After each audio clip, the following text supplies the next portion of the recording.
विधानसभा चुनाव को देखकर दिल्ली में सियासी पारा चढ़ने लगा है, जिसमें सियासी बयानबाजी का दौर भी शुरू हो गया है। इसी कड़ी में आपके राष्ट्रीय संयोजक अरविंद केजरीवाल ने दिल्ली में कानून व्यवस्था को लेकर बीजेपी पर जमकर निशाना साधा, जिसमें केजरीवाल ने कहा कि दिल्ली में कानून व्यवस्था की बुरी हालत होती जा रही है।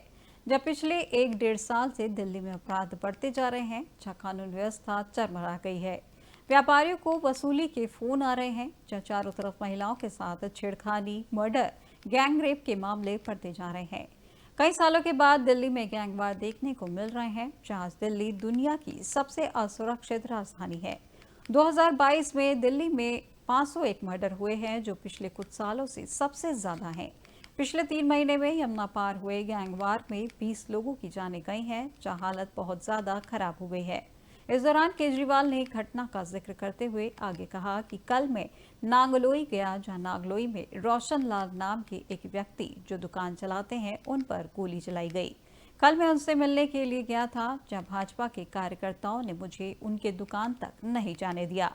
बाद में उन्होंने अपने बेटे को भेजा, मैंने उनके बेटे से मुलाकात की। मैं अमित शाह जी से कहना चाहता हूं कि केजरीवाल को मत रोकिए, अपराध को रोकिए, वो आपकी जिम्मेदारी है।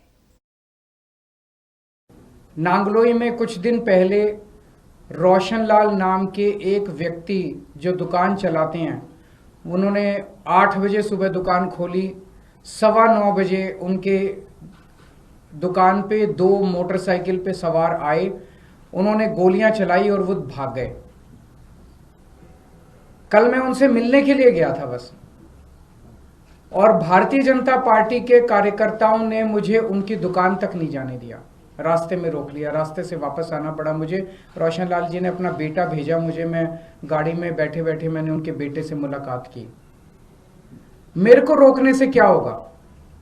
मैं अमित शाह जी से कहना चाहता हूं, केजरीवाल को मत रोकिए, क्राइम को रोकिए, अपराध को रोकिए, वो आपकी जिम्मेदारी है। केजरीवाल को रोकना आपकी जिम्मेदारी नहीं है।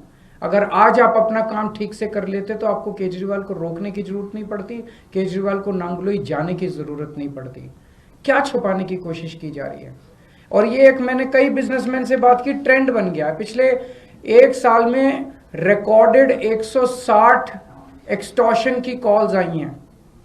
जिन लोगों ने, जब एक्सटॉर्शन की कॉल आती है किसी के पास, तो वो कहते हैं इतने इतने पैसे दे दे, नहीं तो तेरे फलाने फलाने को, घर के आदमी को मार देंगे, इसको किडनैप कर लेंगे, और अगर पुलिस को बताया तो देख लेना।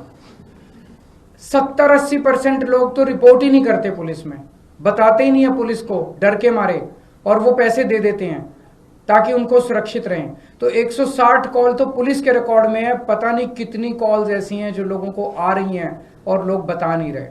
तो हर रोज पता नहीं कितनी एक्सटॉर्शन कॉल्स दिल्ली के अंदर आ रही हैं। दिल्ली में जो कानून व्यवस्था की बहुत ज्यादा बुरी हालत होती जा रही है, और खासकर पिछले 1-1.5 साल से दिल्ली में जो अपराध बढ़ते जा रहे हैं, कानून व्यवस्था चरमरा रही है, मर्डर्स बहुत होने लगे हैं, व्यापारियों को एक्सटॉर्शन के कॉल्स आ रहे हैं, चारों तरफ महिलाओं के साथ ईव टीजिंग के, बलात्कार के, गैंग रेप्स के, मर्डर के मामले बढ़ते जा रहे हैं। गैंग वॉर्स, मतलब कई सालों के बाद गैंग वॉर दिल्ली में देखने को मिल रहे हैं।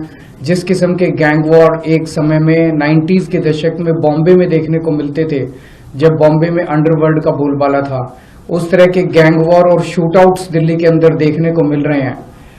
आज लोग ये कह रहे हैं कि दिल्ली न केवल असुरक्षित है, बल्कि दुनिया की सबसे असुरक्षित राजधानी दिल्ली है। 2022 में 501 मर्डर हुए, जो कि पिछले कुछ सालों में सबसे ज्यादा मर्डर्स हैं, और लगभग पिछले 3 महीने में जितने यमुना पार जितने गैंग वॉर हुए हैं, उसमें 20 लोगों की जानें गई हैं। तो हालत बहुत ज्यादा खराब हो गई है। चारों तरफ लोग डर और दहशत की जिंदगी जी रहे हैं।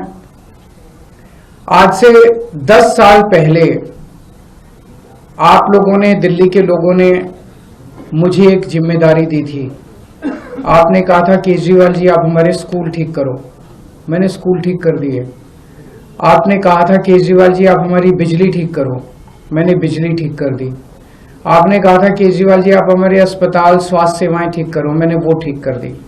आपने कहा था केजरीवाल जी आप हमारा पानी ठीक करो, कई पानी में चीजें ठीक की, कई चीजें चल रही हैं, लेकिन सुधार की और स्थिति